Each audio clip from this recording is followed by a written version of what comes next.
Hey yo, what up guys? How you doing? And good afternoon. Greetings, salutation. Welcome back into another reaction video. It's your boy, Mighty Adventure, the multitasker, the one and only Mr. Adventure, Mr. MA, or Mighty Son, at your service. How you guys doing? I'm doing okay. Just resting, and my neck is still a little stiff, but it's still getting better.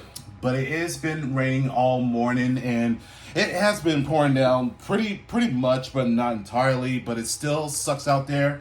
But at least we get some a little cooling from the heat. But that's just been pretty much it. So I hope that everyone had a good weekend. And I just want to ask you just one little question. What are your thoughts of CM Punk's return on AEW Saturday Collision, and if this is considered that's well served up to the hype, or it's just a pass? But I just don't want it to get be in the caught in the gray line there. So that's just me just saying, like, okay, it's nice to see him back in action, and I hope that he won't get go ballistic like last time of the All-In event that broke out to a fight. But in the meantime, it's time for a death battle, because it's the new one that just came out. It's Killua versus Misaka, Hunter versus here's the title, a certain magical index. And that's a mouthful to say, because this is one anime that I never heard of. So I'm pretty sure that you guys can run me back exactly what this is all about. But let's check it out, and let's see which of the two is going to be walking out of here alive. So let's get started. And if you are new to the channel, and if you like what you see so far, just give it a little flick to the bell. And not only that, you will be subscribed, but you will receive a notification from yours truly, your friendly neighborhood reactor man, the soul of a Japanese brother man, the king of metal / J Metal Reactor is what I do. Let's begin, and time to react. Killua Zoldyck, Hunter x Hunter's prodigious lightning assassin. Misaka Mikoto, Academy City's ace electric princess. Question: what is more terrifying than the all-powerful crackling might of lightning? Lightning in the hands of cocky, hyper-talented teenagers. Yeah. Oh, the worst combination. He's Wiz and I'm Boomstick. And it's our job to analyze their weapons, armor, and skills to find out who would win a death battle.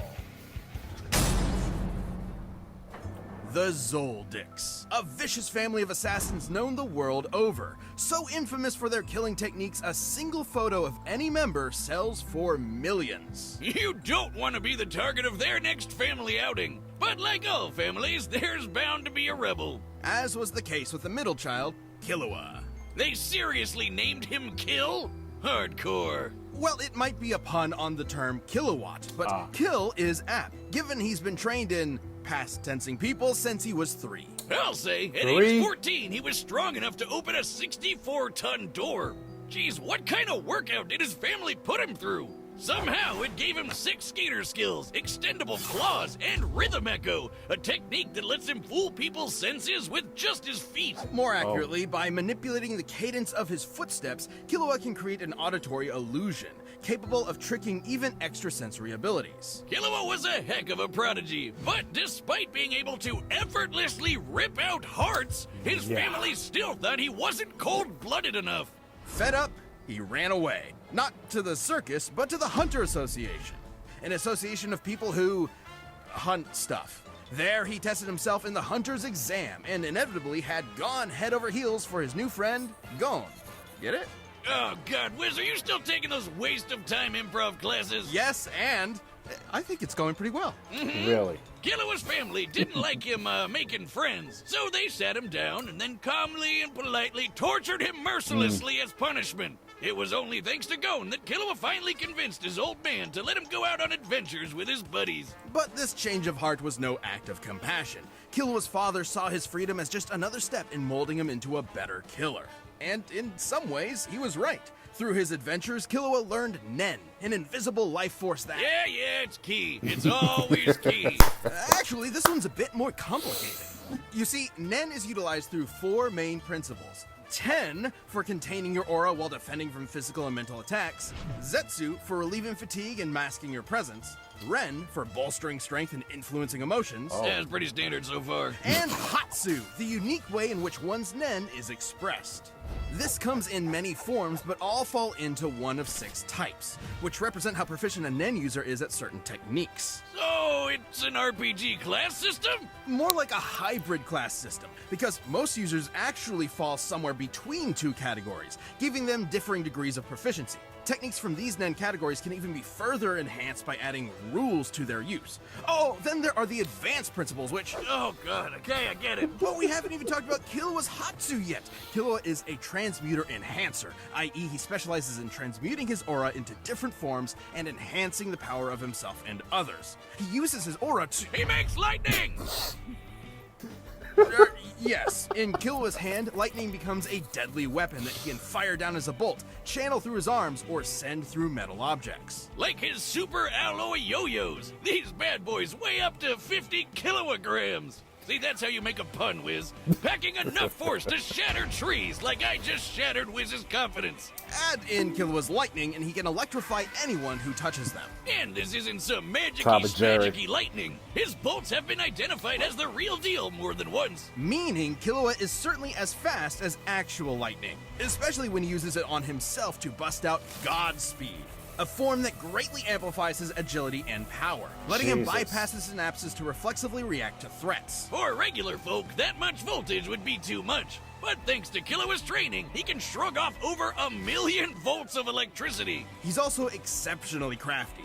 In a Nen fight, every move matters, and strategy almost always triumphs, even against greater strength. Killua used these powers to battle world-renowned thieves, bomber mercenaries, and ants. That may not sound like much, but What? these chimera ants were brutal, murdering and eating people by the hundreds of thousands, then threatening billions. That reminds me of an old experiment gone horribly wrong. Killua understandably Okay, wanted to what? battle, but Gon pulled him back in, much to his frustration. Killua wanted to be there for Gon emotionally, but could not comprehend why he was risking so much against the chimera ants, going as far as becoming a monster. In other words, Killua was crushing really hard, but didn't know what to do about Gon's simple-minded impulsiveness.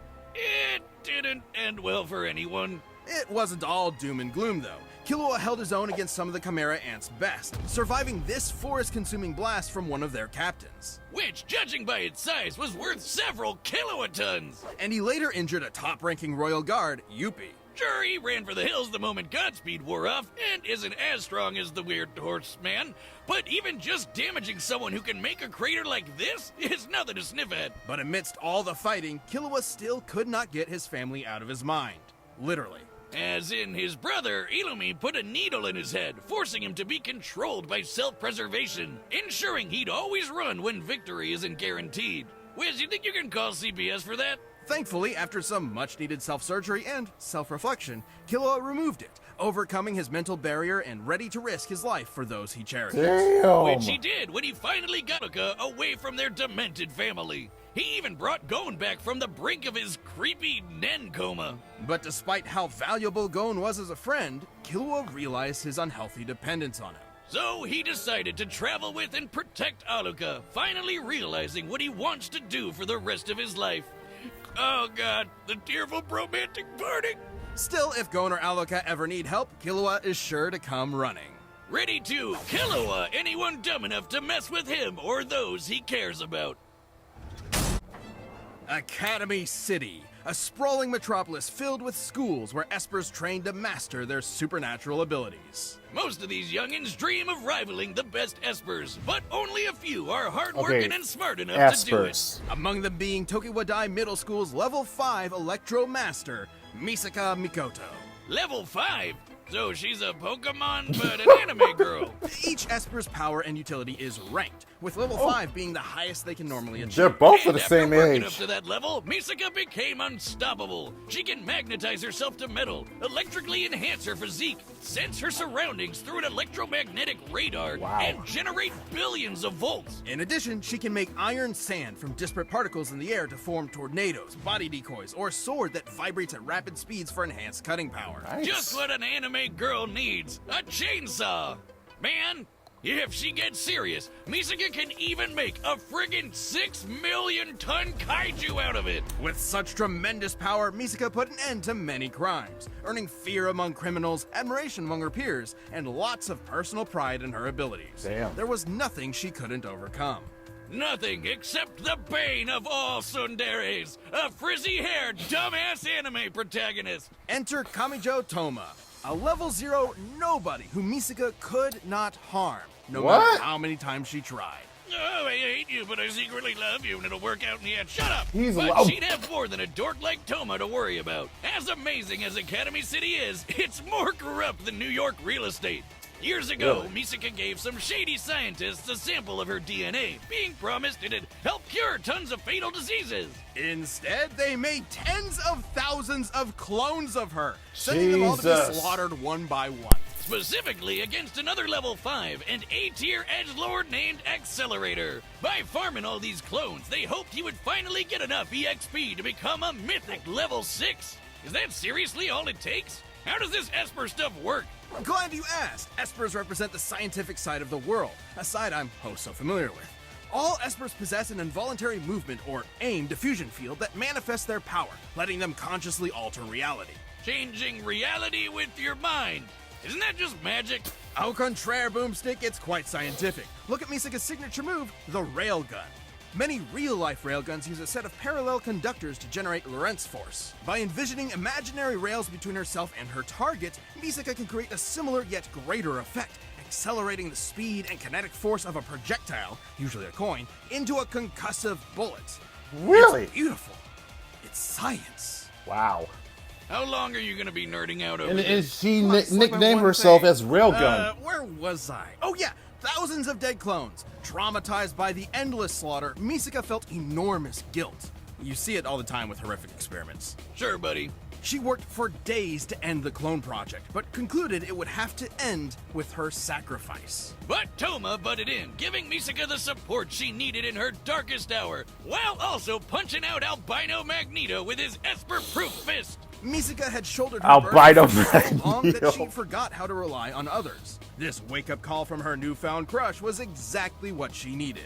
But even with Accelerator decelerated, Misaka kept fighting Academy City's underbelly, all to protect her friends and free her sister clones she befriended.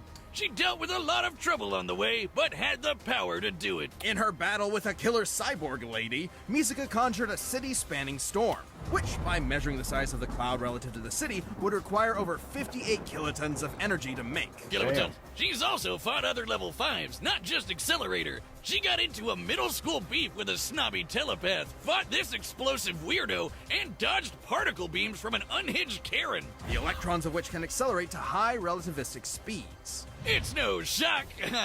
Misaka's reactions are that fast, given her lightning has been stated to be light speed on 5 different occasions. More than just her powers, Wow. though, Misaka's greatest asset is her intellect. It might not look it, but high-level espers constantly perform tons of nerd math just to make their powers work.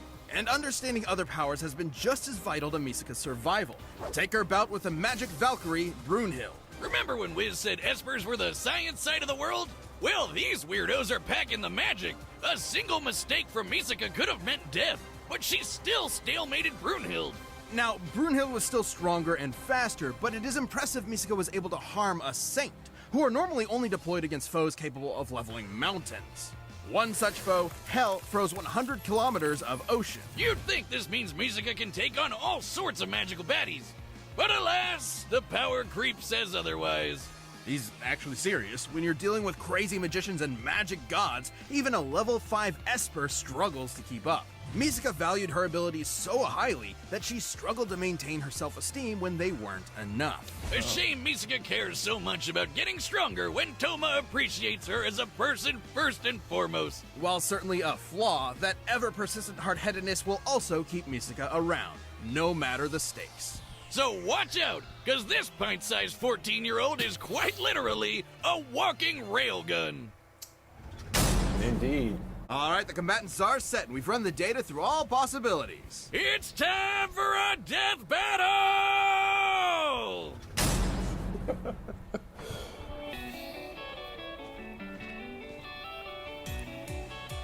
Hey, that's mine. I've been looking for it all day. Give it here. You want it? Come and get it. Here we go. Coins, huh? I had a butler who used these.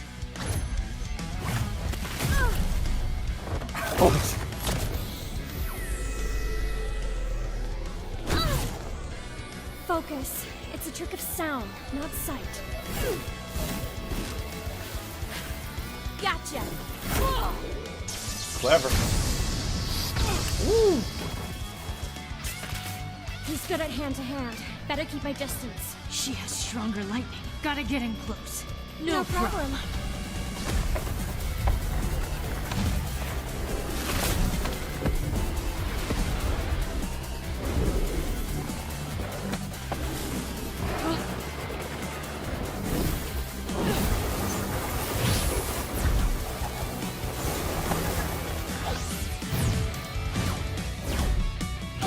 No time to Watch break. out.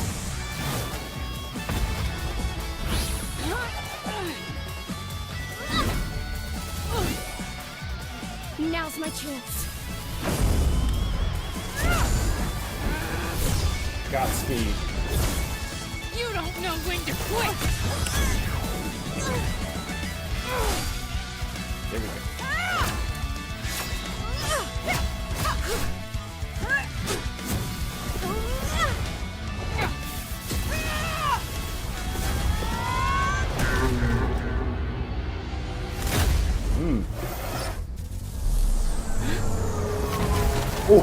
Oh, okay. All right, yeah. Catch this. They did mention about the electric kaiju. She's keeping this thing together with electromagnetism. Yeah, electromagnet.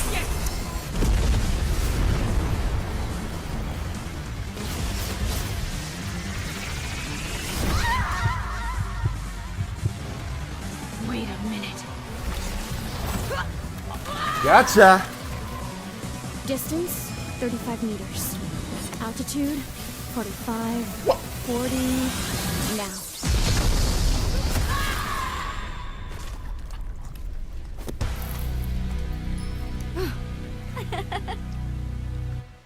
Jesus.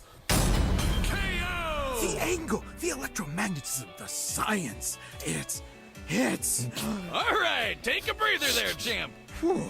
While Killua's assassin training made him a vicious threat, Misaka's abilities and know-how gave her the counter she needed in this mind-numbing battle of wits. Killua could survive kilowatt-ton level blasts, and given some leeway, could scale to Yuppie, whose crater feat was worth 18 megatons of TNT. Impressive, but the storm Misaka created beat anything Killua has done directly. Yeah. And given similar scaling to Brunhild, who Misaka not only harmed but stalemated, her output could reach hundreds of megatons of TNT. Meaning, no matter which numbers are used, Misaka would always have the advantage in raw electrical power. No surprise there. Killua may have shrugged off 1,000,000 volts of electricity, but Misaka can dish out and survive billions. Still, both characters have contended with and harmed stronger opponents, and the two power systems they work under have allowed weaker opponents to defeat stronger ones in the past. So, might alone wouldn't net either a win. Plus, Killua was way better at hand-to-hand and physically stronger. Knowing his crafty assassin skills, things could have gone south for Misaka if she wasn't careful. But fortunately for the railgun, she was. Her fight with Brunhild shows she knows how to deal with tough, up-close threats while keeping her distance. And being able to dodge particle beams meant Misaka was more than fast enough to react to even Killua's lightning-quick speed. Add to that her bigger pool of powers, and she had plenty of ways to counter Rhythm Echo, since Killua was lightning, or just pin him in place long enough to pull off a railgun finisher. Killua was strong, but he wasn't gonna outmuscle 6 million tons of iron sand. Killua was a prodigy in all things Nen, lightning, and killing, but Misaka's varied electro powers, quick reflexes, and scientific brilliance let her cash in a win. But hey, at least she let Killua keep the change. She Killua'd him! The winner is Misaka Mikoto.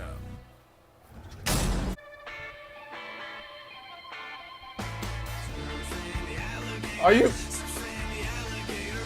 No freaking way. Oh my god. Oh my god. Stitch versus Rocket? Wow. Okay. Marvel versus DC. I mean, I'm sorry, Disney. Yeah, this is gonna get really weird but cute. Okay. I think this is one anime that I may need to check on that because I never knew that Misaka would be this strong. But then again, Killua did mention that her electromagnetic abilities is that raw power and just one coin that just becomes as a railgun. Just a flick to it and boom. It's all over. And the fact that she can release all the electromagnetic energy to create a giant kaiju, that's pretty freaking lit. That's very impressive. And I guess that is the key word to all of this when it comes to precision and all ability. It's all about science. Okay, fair enough. So, and I will say that Killua may have the skills in hand-to-hand combat, but I guess it's that he doesn't have all the electricity to generate that much the way that Misaka does. So, fair is fair. And, you know, what I would like to see for the next time, if there's going to be another electrical battle, how about adding Electro? That would be even more of a 3-on-3. No, it would be for free for all. That's what I meant to say, because it's going to be considered as a triple threat. Now, that would be even much more entertaining. But I think that's all I just wanted to say. So if you guys did enjoy that, or you have a different opinion of the fight, and if so, just leave it on the comment section. But if you guys did enjoy that, hit the like button, and I will catch y'all in the next video. So take care, guys, and peace.